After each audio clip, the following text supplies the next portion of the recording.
আসসালামু আলাইকুম, welcome back to my channel. চলে আসলাম সাবা ফ্যামিলি ব্লগের কাছেও দূরে যেখানে আছেন ইনশাল্লাহ সবাই ভালো আছেন। আলহামদুলিল্লাহ আমরাও ভালো আছি। তো প্রতিদিনের মতো আরেকটি নতুন ভিডিও নিয়ে হাজির হলাম। তো এটা দুপুর থেকে স্টার্ট করেছি, এটা 2 দিনের ভিডিও মিলে একটা ভিডিও বানিয়েছি। তো এটা হয়েছে মঙ্গলবারের ভিডিও। তো মঙ্গলবারে দুপুরে রান্না করেছি, যেভাবে দেখুন চুলার মধ্যে গ্যাসের তাপ দেখতেই পাচ্ছেন কীভাবে আস্তে আস্তে টুকটুক করছে। তো এভাবে মাছটাই ভুনা করা যাবে, আর কিছু করা লাগবে না। আর অল্প করে মশলা দিব, পানিটা যখন দিয়েছি। তো এই তো একটু একটু করে যতটুকু পরিমাণে আদা, রসুন, হলুদ, মরিচ সব কিছু দিয়ে দিয়ে আস্তে আস্তে মশলাটা কষিয়ে নিব। তো ভিউয়ার্স, আপনারা ভাইয়ারা, খালামণিরা, আন্টিরা যেখানে আছেন ইনশাল্লাহ সবাই ভালো আছেন। আলহামদুলিল্লাহ আমরাও ভালো আছি।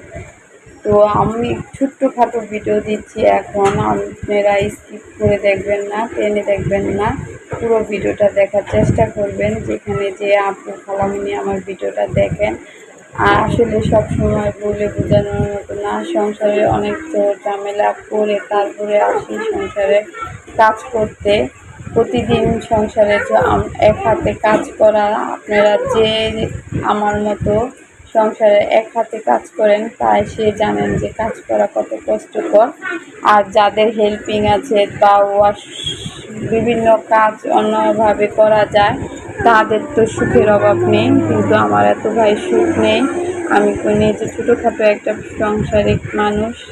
আমার সংসারে অনেক ঝামেলা ঝামেলা থাকে, ওষুধ বিষুধ, তারপরে রান্না বাড়া থেকে যাবতীয় সব কাজ নিজে এক হাতে করতে হয়। আমার কোনো হেল্পিং নেই। তো এই তো রান্না বাড়া করছি, মেহমান আছে বাসায়। তো আগের দিনের তরকারি আছে আর ডাল রান্না করব, আর এই মাছগুলো এগুলো দিয়ে আমাদের ভাত দেবো। তো আমার ভাসুর আছে, আগের দিন রাতে ভাসুর এসেছে, তো একটু ভিডিও ছেড়েছি এর আগের ভিডিওটা। তো হালকা পাতলায় রান্না করবো, যেহেতু গ্যাস নেই ওইভাবে রান্না করতে পারি না, হালকা সিম্পলের মধ্যে রান্না করি যতটুকু পারি, চেষ্টা করি। রান্না বাড়া শেষ। এই তো ওনাদের 2 ভাই বোনকে দুপুরে খাবার দাবার দিয়েছি, ওনারা খেতে বসেছে। এখন 1টা বাজে। আমার ভাসুর এসে ইন্ডিয়ার এম্বাসির ভিসা লাগাবে। তো আমার সাহেব লাগিয়েছে ওনারটা। তো ওনারটা শেষ হলে, ওনারটা একসাথে দিয়েছিল কিন্তু আমার ভাসুরেরটা হয়নি। তো এখন আবার নতুন করে আবার দেওয়ার চেষ্টা করছে। উনি চিকিৎসার জন্য যাবে। তো পায়েস রান্না করেছি, রান্না তো দেখাইনি যেহেতু চাল ধুয়ে বসে দিয়েছি, আর ডাল, এর থেকে বেশি কিছু দেখানো না। তো পায়েস টায়েস রান্না করে ভাত বসিয়েছি। ভাতের মাঠ ঠিকাতে যে দেখুন হাতের কী অবস্থা বানিয়েছি। এত জ্বলা যন্ত্রণা করেছিল যে দিয়েছি ঠান্ডা ফ্রিজের পানি, ভালোই লাগছে। তারপরে দিয়েছি পেস্ট দেওয়ার পরও জ্বালা কমে না।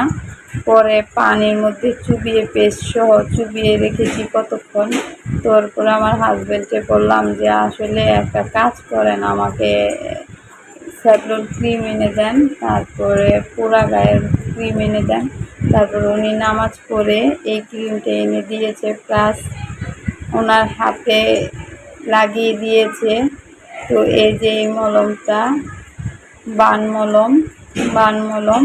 তো এই মলমটা দেওয়াতে মনে হয় গিয়ে পানি ঢেলেছে। তো এরকম অবস্থা ছিল পোড়া গায়ে, এত জ্বালা যন্ত্রণা হয়েছিল। তারপরে এই মলমটা দেওয়ার পর জ্বালা যন্ত্রণা কমে গিয়েছে। কোনো আপুর যদি কোনো সময় হাত পুড়ে বা পা পুড়ে তেল ছিটকে আসে, এই মলমটা ব্যবহার করতে পারবেন।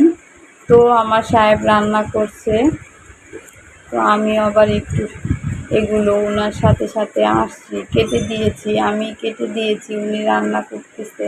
তো আমি একটু লাড়া টাড়া দিই, কী করবো, বাঁ হাতে যতটুকু পারি একটু লাড়া টাড়া দিয়ে। তো উনি রান্না করেছে সারা রাত, আর আমি তো আর বলতে পারবো না। সকালবেলায় উনি এইগুলো রান্না করেছে, দেখলাম কুটে কাটে দিয়েছি আর ভাত মেখে দিয়েছে, খেয়ে শুয়ে পড়েছি। আমি আর কিছু বলতে পারবো না। দেখি সকালবেলা উঠে এত সুন্দর করে রান্না করে দিয়েছে, তো সকালে তো গ্যাস চলে যাবে, তাই আমি আবার একটু রান্না করতে বসলাম। ভাত কটা রান্না করবো আর তরকারিগুলো গরম করব, তো এইগুলো রান্না করেছে। যাক, স্বামী যদি রান্না করতে পারে তো স্ত্রীর একটু সাহায্য হয়, যেহেতু হাত পা পুড়ে গেলে অসুস্থ থাকলে ছেলে মেয়ে নিয়ে উনি খেতে পারবে। তো আমার হাজব্যান্ড রান্না করেছে আলহামদুলিল্লাহ। ডাল ভাত তরকারি 3টা পটি ডালও রান্না ছিল আগের, তো ওইগুলো দিয়ে আমরা এখন দুপুরে খাবার খাবো। এই যে আমি গরম ভাত রান্না করেছি। তো এগুলো আজকের খাবার রান্না, আজকের রান্নার ভিডিও সহ ছেড়ে দিলাম। মঙ্গলবারের ভিডিও আর আজকে রান্নার ভিডিও দিয়ে একসাথে ছেড়ে দিচ্ছি। তো আপুরা ভাইয়ারা ভালো থাকবেন, সুস্থ থাকবেন, সবাই দোয়া করবেন। আর আমার চ্যানেলটি বেশি বেশি করে সাবস্ক্রাইব করবেন, লাইক করবেন, পাশে থাকা বেল বাটনটি টিপ দিয়ে দিবেন। আর পুরো ভিডিওটি দেখবেন, নোটিফিকেশন চলে যাবে আপনাদের কাছে সাবস্ক্রাইব করলে। যে আপুরা সাবস্ক্রাইব করেছেন তাদেরকে অসংখ্য ধন্যবাদ, আর যারা করেন তাদেরকে অসংখ্য। আজকের মতো এখানে বিদায় নিলাম। আল্লাহ হাফেজ। আসসালাম।